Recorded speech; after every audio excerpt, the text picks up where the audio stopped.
So come on in, you guys. We're going to be working on recipes from the official Hearthstone cookbook.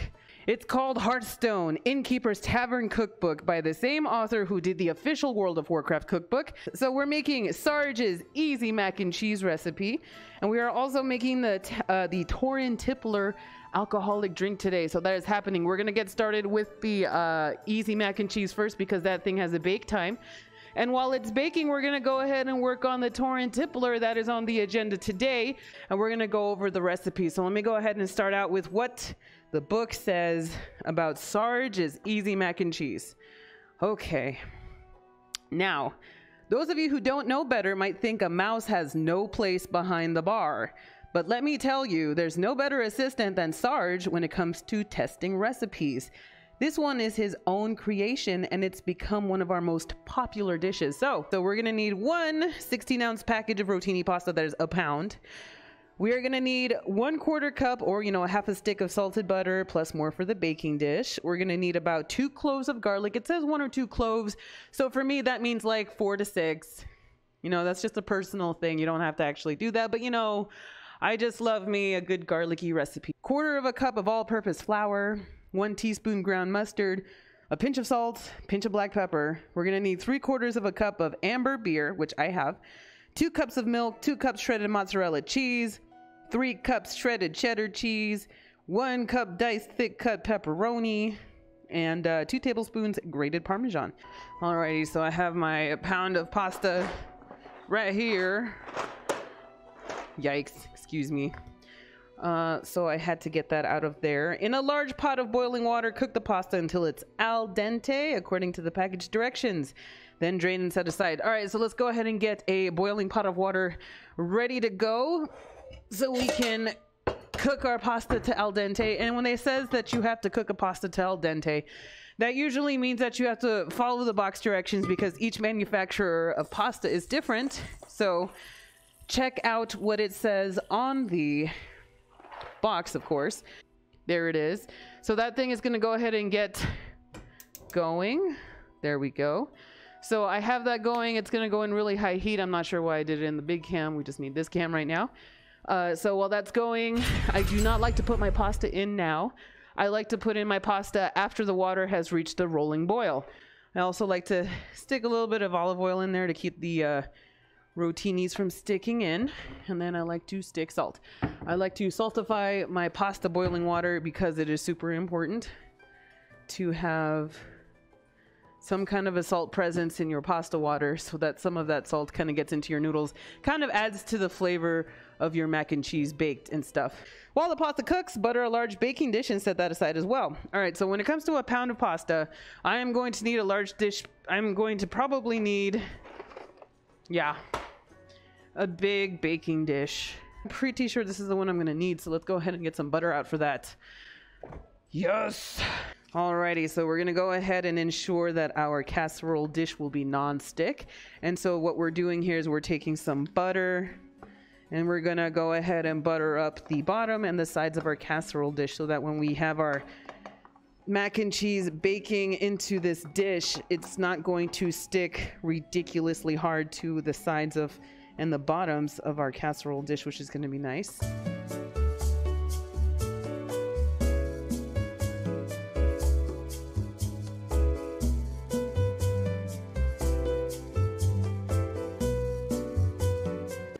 Buttered up stuff.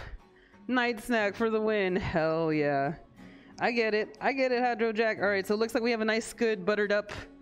Yes, we have a great looking, buttered up casserole dish. I think that's all it says the directions needed us to do. The recipe book says, butter the large baking dish and set aside as well. Check. In a medium saucepan, melt the butter over medium heat, add the minced garlic, and cook for a minute or so until tender and fragrant. And those are the pepperonis. Oh, did it break? Ah, poop. All right, guys, so we're going to go ahead and mince the crap out of these garlics. Don't forget, we have plenty of time. Alrighty. There we go. Excellent. Alrighty, so I'm just squishing down the garlic a little bit. And then once it's squished down, I like to mince it out a little farther after that.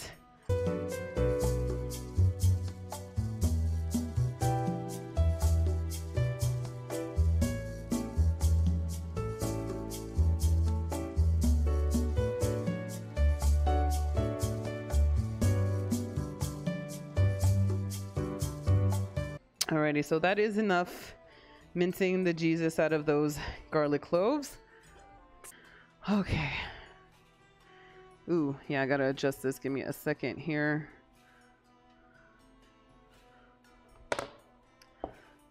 There we go. There, so you can kind of see everything a little bit better.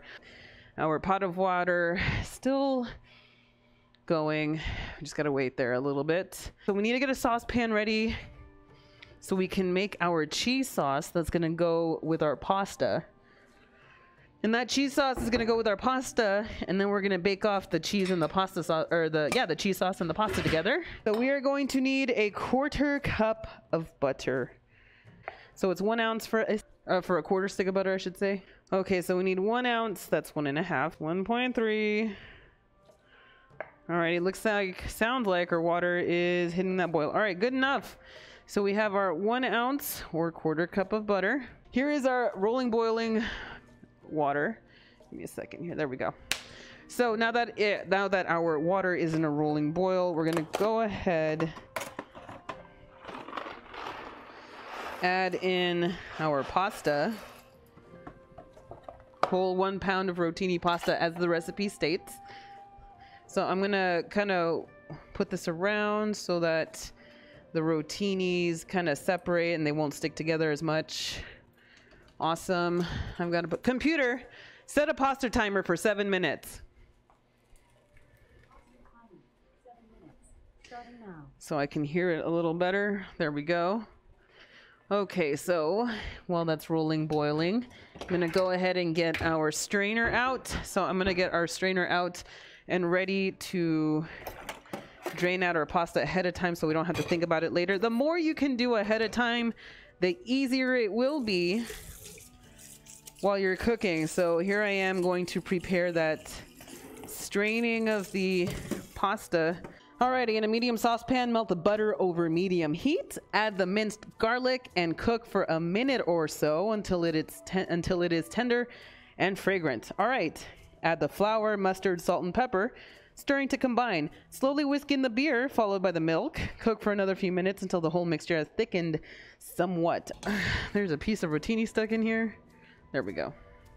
So we're cooking the pasta to al dente. Do not go farther than al dente. Al dente means that the pasta still has somewhat of a raw bite to the pasta. That means that we're gonna still have somewhat of a tiny bit of uncooked portion to the pasta, but that's exactly what we want, because when we bake off the pasta with the very wet cheese sauce, the remainder of the pasta that needs to cook will soak up all that cheese sauce, and you're just gonna get such a concentrated cheesy flavor with every bite of your mac and cheese. That's why it's so important to not overcook your mac and cheese pasta before you stick it in the oven. So we're using our butcher apron, fresh meat. What I can do is I can just start melting the butter on really low freaking heat over here. Unfortunately, I ran out of powdered mustard, so we're going to be doing the real stuff. Ooh, pasta timer's done. All right, so first thing I like to do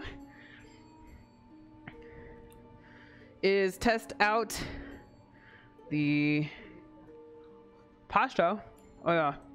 So it still has a little bit of give to it, which means it is al dente, or computer stop. So it still has a little bit of a raw bite to it. So it's still a little bit hard on the inside and the middle. And that's exactly what we're looking for. Chewy on the outside, lightly chewy on the outside, very chewy, and almost hard on the inside, almost. Are you leaving it al dente in the cook as it cooks through the rest of the way in the cheese? Yes, that is correct. We can go ahead and start with our buttered. Here we go. So we're gonna go ahead and take our butter, make sure it's melted all the way.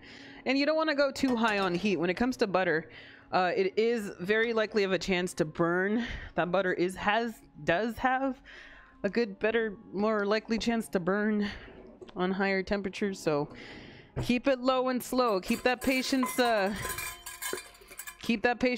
with you. Make sure you have a nice low and slow, you know, thing going on here. Let's go ahead and measure out what we're gonna need while that butter is still melting. So we need a 1/4 cup of flour. Remember, and so we're essentially making a roux. R-O-U-X. So what a roux is basically a thickener. There's the butter getting super duper cooked here. We don't want it to get overly cooked. I'm going to leave it at the lowest heat possible. So we're making a roux. We're making equal parts fat, which in this case our fat is butter. So we're making an equal parts fat and flour stove mixture.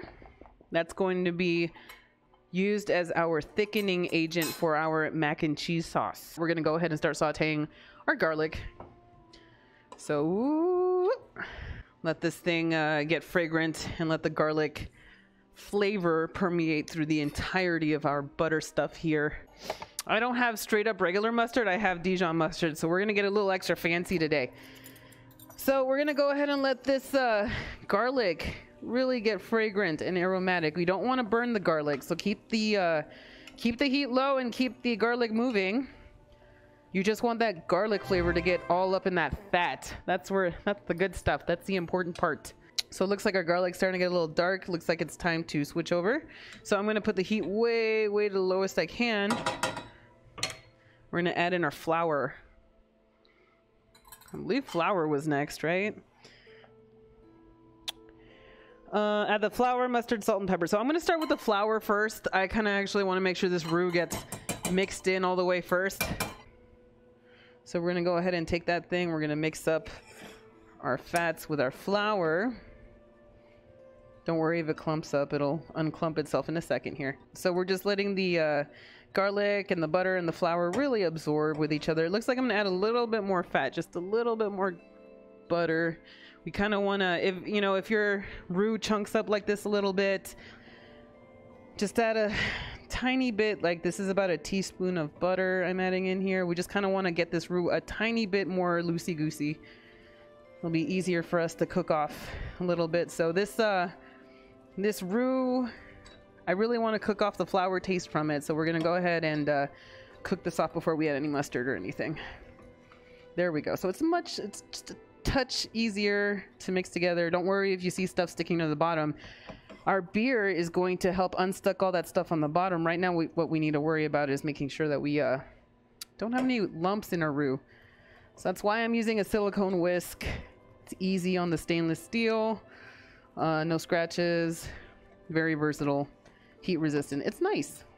Let's see here. There we go. So it's letting, I'm giving it like about a minute or two to, about a minute to go ahead and cook off that flour flavor. All right, we're gonna add in the mustard right now.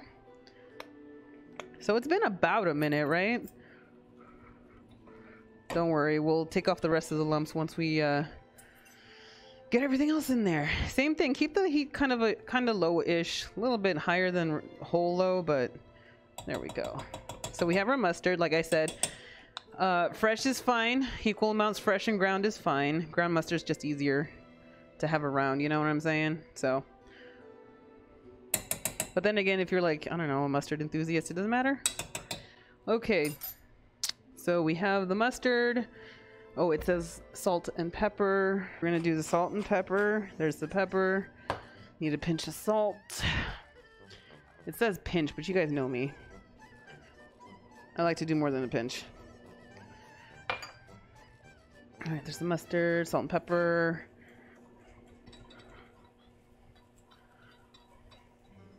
Yeah, this roux needs some liquid now. It's time. So the beer we are using today, because you know me, I'm a beer freak, so I'm always gonna try out different beers. We are doing Mission Brewery Company's Amber American Amber Ale, brewed and bottled in San Diego, California. So we're gonna go ahead and pour out that 3/4 of a cup of beer. Let me turn the heat back up. And so we're gonna whisk in and whisk together our roux and our beer. So this is why I like to use the whisk, so we can get rid of any kind of lumps we have. Alrighty, so we've whisked up the roux. Don't forget, we will be cooking off the alcohol by the time we're finished making this stuff, so don't you worry if it's not kid friendly, but this is a beer mac and cheese. Alright, so let's go ahead and measure out our 2 cups of milk, because this is starting to thicken out like too much. So let me get my 2 cups of milk in here. Milk is our cream base for our mac and cheese. So we're gonna go ahead and turn the heat high again. We're gonna whisk together everything, and then that way we're gonna get a nice thick consistency for our beer cheese sauce. We're making mac and cheese, and what we have on the stove at the moment is our macaroni and cheese sauce in the making. That's gonna go with our already cooked pasta over there. So our already cooked pasta has been cooked to al dente according to the box setting. For the beer cheese stream, maybe we can just add a little bit more of a splash for that beer flavor. But for the most part, here we go. So, next step. Cook for another few minutes until the whole mixture has thickened somewhat. So we have to let that cook for a little bit. I want to hit it to medium heat. The problem is that I'm almost at medium heat. It's like a little higher. It's a little bit lower than medium heat. For me, I like to kind of keep it on the low and slow on the stove, just so that we don't get that boil over. I don't like scalding milk when it comes to using it for a cheese sauce. I don't think it works. Stir in the mozzarella and 2 cups of the cheddar cheese until melted. All right, so we're gonna need mozzarella cheese. It says that we're gonna need 2 cups mozzarella cheese. That is an 8-ounce packet. So if you were at the grocery store trying to figure out if 8 ounces works for 2 cups, I'm here to tell you, yes, 8 ounces is 2 cups. So I'm gonna need 1 8-ounce package of mozzarella cheese. I'm gonna need 1 8-ounce package of cheddar cheese. Yep. And then I have more cheddar cheese in there for the next part, which means we're gonna top our mac and cheese with more cheese before we stick it in the oven, and I think that's amazing. Yeah, okay. So stir often on your cheese stuff. Let it, you know, a little bit lower on the temperature just in case. If you need to, just do the back of the spoon test. So we can go ahead and do that. So if we get some nice, good, even coating on the back of our spoon, that's how you know it's thick enough to warrant going into our next step. Obviously, that is pretty darn thick. You can double check by sticking your finger through it. If it doesn't disappear, you know, if your finger track marks don't disappear, we're definitely there. The cheese sauce hasn't covered up that little streak we made, so we're definitely there.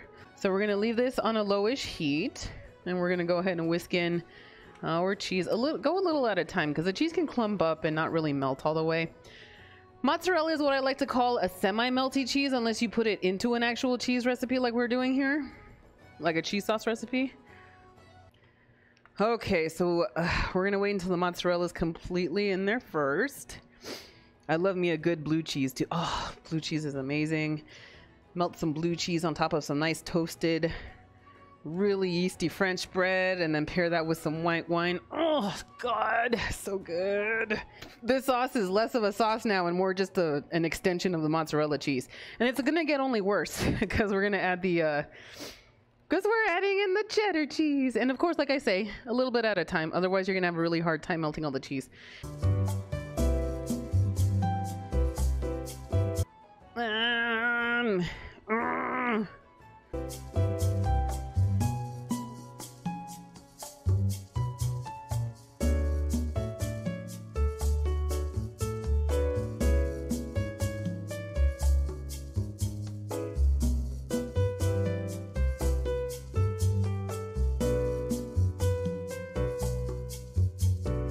It's getting there, guys. The cheese is definitely getting to the sauce. You can totally see this sauce turning into more of a cheese than a sauce. And it's nice. This isn't a complaint when we say that's a lot of cheese. That's not a complaint. That's a statement of fact, and it's a very satisfactory statement of fact. It is a lot of cheese.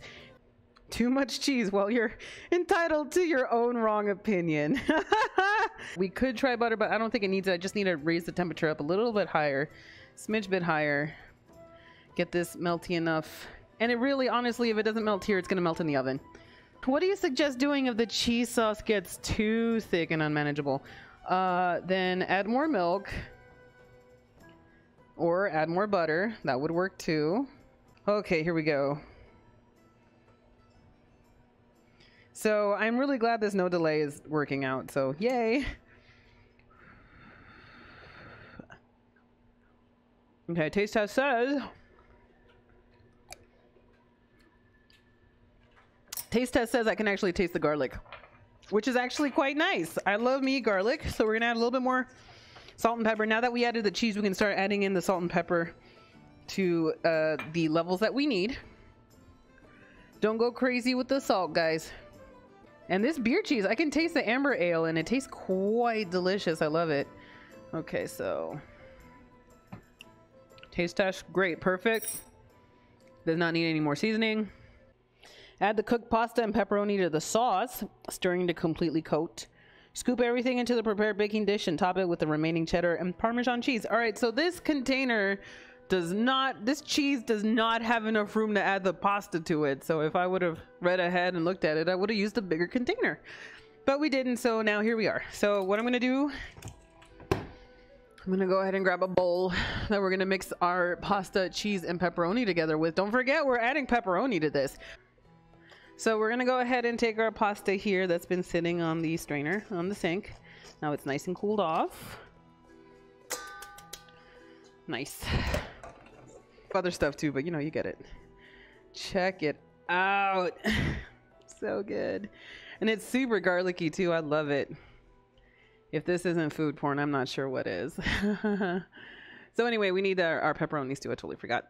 We'll go ahead and get that going as soon as I'm done pouring the cheese. Be jelly, you guys. Oh, so good. Pasta's still definitely al dente, but I don't give a crap. It tastes so good. There's just enough beer in there. There is just enough beer flavor in there to make it delicious without being overpowering. This mac and cheese recipe is pretty on point, I have to say. All right, let's measure out 1 cup pepperoni and throw those suckers in here. I will be running the giveaway, actually.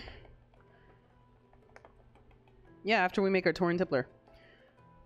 Don't forget, we still have an alcoholic mixed drink to make. Okay, so that is the 1 cup. I got mini pepperonis. Figured it'd be appropriate here. There we go.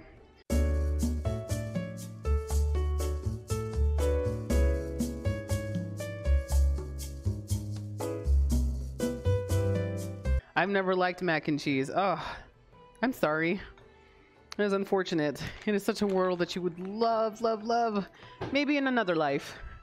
Alrighty, so we're done with this. Let's go ahead and pour our mac and cheese. Okay, so, oh, just forget it. Just stick that all, there we go. Perfect angle. So you can see all the action. Who doesn't want to see this kind of action? All right, that's good. Alrighty, so we have our pepperoni mac and cheese. Excuse me. So we're gonna go ahead and spread out this mac and cheese to all 4 corners. I'm so glad I got the big baking dish because it pretty much filled out my big baking dish, my 13 by...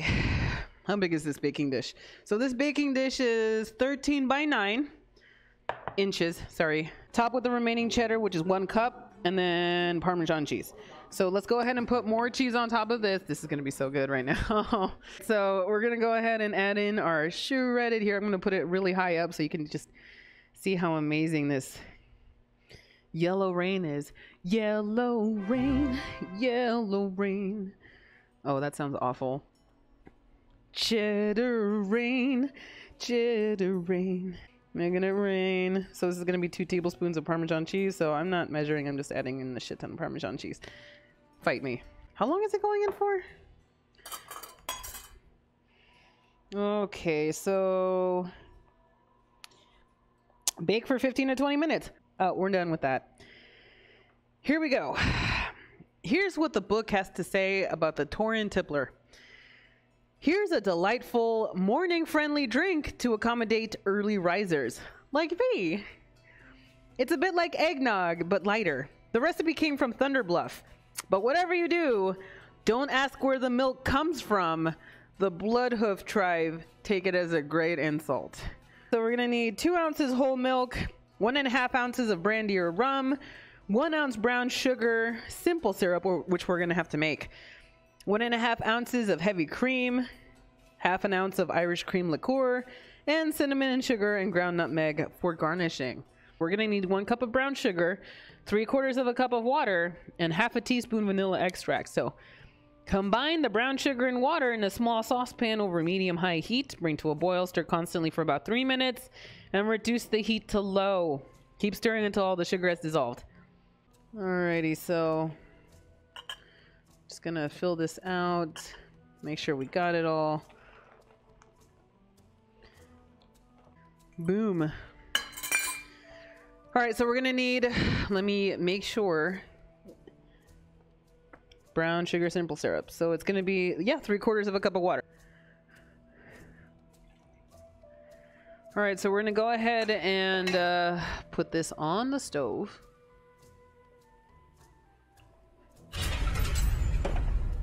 Okay, so we have our stove ready.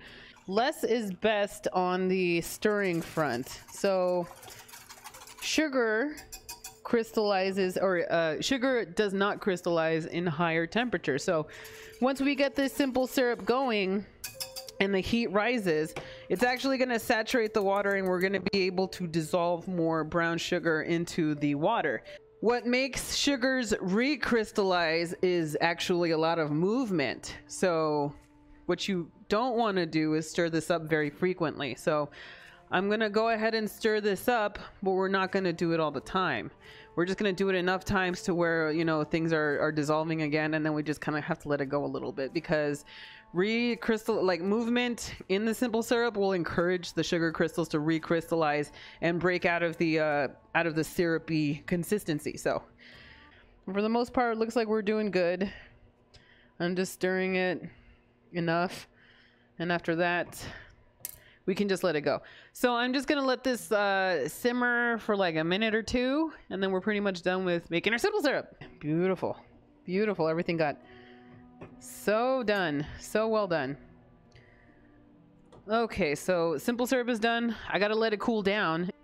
All right, so the macaroni and cheese timer is done. We're at the 15-minute mark. I would suggest in the last 5 minutes, change it from because I have it on the bottom rack right now.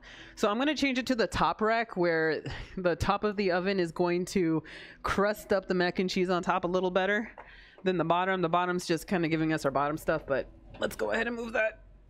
Okay. Up here. Computer, set a mac and cheese timer for 5 minutes. So it's gonna allow us to let that get really freaking hot. Or I'm sorry, really freaking like golden bubbly brown on the top. And that's what I'm looking for. I'm at 26 degrees Celsius now. Almost 11 p.m. here. Jesus. Bring out the cheddar. We're almost there. We're almost there. Yeah, science, bitch.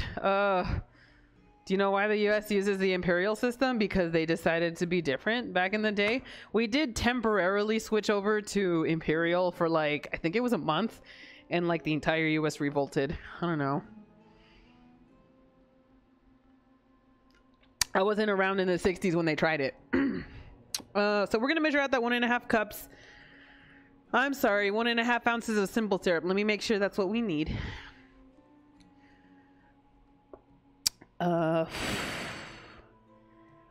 So, oh yeah. We need the 1/2 teaspoon of vanilla extract. Let me go ahead and stir that in right now. So let me get my 1/2 teaspoon out. I believe that's all that's left in here, in my little measuring container. Oh yeah. So we're adding in my vanilla bean paste because I am a fiend about... I am a super fiend when it comes to vanilla. I need to have my vanilla bean paste. And so we have vanilla flavored brown sugar simple syrup. That stuff is quite delicious. And if you want to make some really good cold weather drinks, I know it's summertime, but you know, if you're ever feeling like a cold weather drink, this is kind of perfect to kind of put this in with like a lot of Christmassy recipes, I guess you could say. So dip rocks in a glass rim. Dip a rocks glass rim into a little brandy, followed by some cinnamon sugar to create a more fanciful presentation. Is this brandy? I found it. And our timer is done for the mac and cheese. So we're gonna go ahead and get the landing pads ready to receive our mac and cheese. Are you guys ready? Are you guys ready? This is gonna be so good. This is gonna be so good. Oh, breadcrumbs would be so good up here too, I think. Landing coming in hot. Yes, that's right. Landing coming in hot. It's still bubbling, you guys. How beautiful is that? Oh, cheese hype. There's so much cheese, even the oil's starting to come out a little bit, and that's a little weird, but it's okay. It's part of it. It's part of the experience. So anyway, we're gonna go ahead and let that just sit there and just kind of marinate in its own juices a little while longer before we go ahead and serve it. Torn Tippler, eh? So we're gonna need a shallow dish to put some brandy so that we can... Oh, shit. So we can stick our glass in this. All right, that should work. So we have a container for our brandy, 2 sugar, the outside of the rum glass, or the raw glass, I should say. We're gonna need sugar and cinnamon in another glass. Let's go ahead and put that in there. So we're gonna put some, we don't need very much. We're only doing this for 1 drink. So we're gonna go ahead and put some cinnamon in here. We're getting our garnishes ready, basically. This should be enough. Like I said, we don't need very much. This is only for 1 drink. All right, cool beans. So we have ourselves some really well mixed cinnamon and sugar mix. We're gonna go ahead and get our brandy because I found brandy. What's Copenhagen? Okay, so the directions say to put our cup in the brandy. Oh, I guess we needed that whole volume, huh? That's okay. So we have brandy coated in the rum. And then we're gonna coat the outside of the drink with brandy as well, or with our cinnamon sugar. Ooh, a little much on that side, huh? Got it. Cool. So we have a nice sugar-rimmed glass here. Feel free to make amendments to it if you find it a little too heavy-handed in areas. Combine the milk, brandy, or rum and simple syrup into a cocktail shaker with a little ice. Shake a few times to mix and then strain into the prepared glass. Discard the ice from the shaker. Pour the heavy cream and Irish cream liqueur into the shaker and shake for about 30 seconds until the cream has fluffed up a little bit. Top the cocktail with the cream mixture and sprinkle the nutmeg on top. All right, sounds good. We're gonna grab our cocktail shaker. This is what's called a cocktail shaker. There is a nice grate to keep ice from getting out from this container. So this is how they mix together / chill a lot of their drinks in the bartending world. So that's 1 ounce. Perfect. Need 1.5. Where is the ounces? Okay, so give me 1 second here. All right, got it. So 1.5 ounces brandy. Boom. And then we need the simple syrup. Simple syrup, 1 ounce. Brown simple syrup. Brown sugar simple syrup. Oh, it looks like my vanilla beans are starting to settle out. That's not good. I gotta stir this up a little bit. All right, cool. So we're gonna need 1 ounce of this stuff. This is so not a way to do this.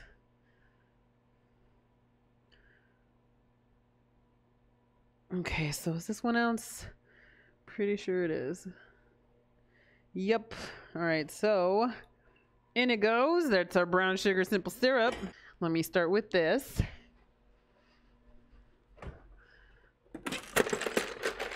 So we're just gonna add a little bit of ice into this glass. All right, cool. Boom. Now we're gonna add some ice in here too. So we're gonna get our mixture nice and chill and mixed up evenly at the same time. So the cocktail shaker is to mix things up evenly and to chill things down and not use the ice afterwards. So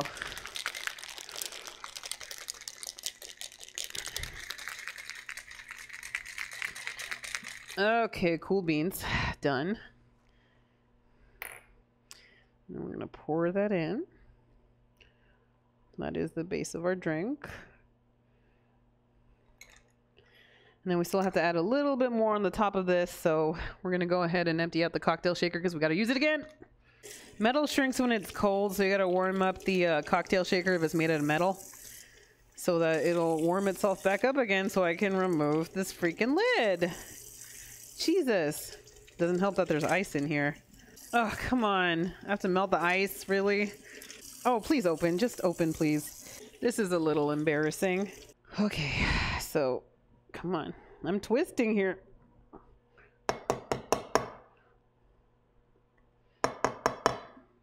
Oh, there we go. Nice.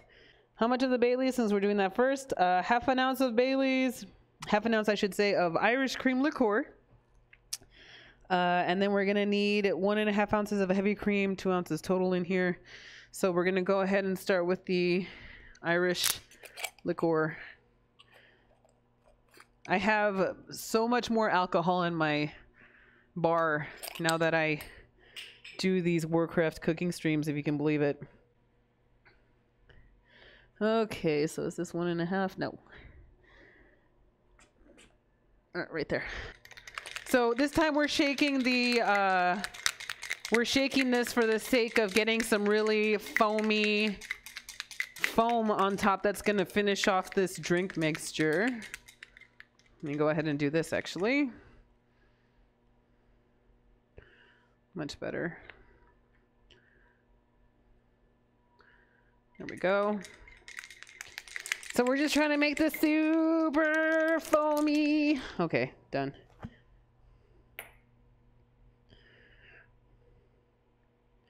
That is foamy. There we go. So that is a nice finisher for the top of our torn tippler. We need to finish it off with nutmeg on top. Apologies. There we go. You don't need to go crazy on the nutmeg, just enough to kind of give it some garnish here. Cheers, everybody. I hope you guys had a great Tuesday. And I'll see you guys all tomorrow. Let me taste this here. Hang on. That is a lighter version of eggnog, and it is super delicious. I have to say, that is really good. I am very, very surprised about how good this is. All right, guys.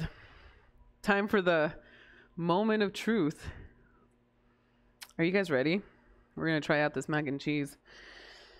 I am so ready for this right now. Like, I guess I need a bowl? It doesn't matter. We took pictures already. All right. Nods. Yeah. Alrighty, so I'm going to use the wooden spoon. I'm so jealous of your mouth right now. I imagine this is going to be very delicious. You just need a spoon. Yeah, I just need a spoon. All right, so very nice. It unstucks very nicely from the sides, which means buttering that dish was a great idea. All right, so we're going to get ourselves a nice corner piece so it's a lot of crispiness out there. You can tell it's still super cheesy. You can tell it's still super cheesy even after it's baked, because usually when you bake things in the oven, it gets super dry afterwards, and it's kept its moisture. This recipe has kept its moisture really, really well. So, whew, I'm super excited right now. My mouth is watering. My brain has completely forgot about the Torin Tippler.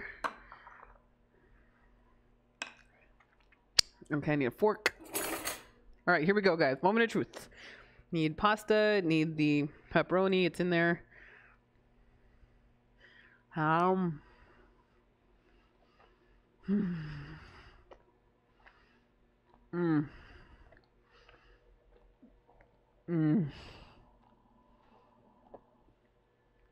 That pepperoni is actually a really good idea.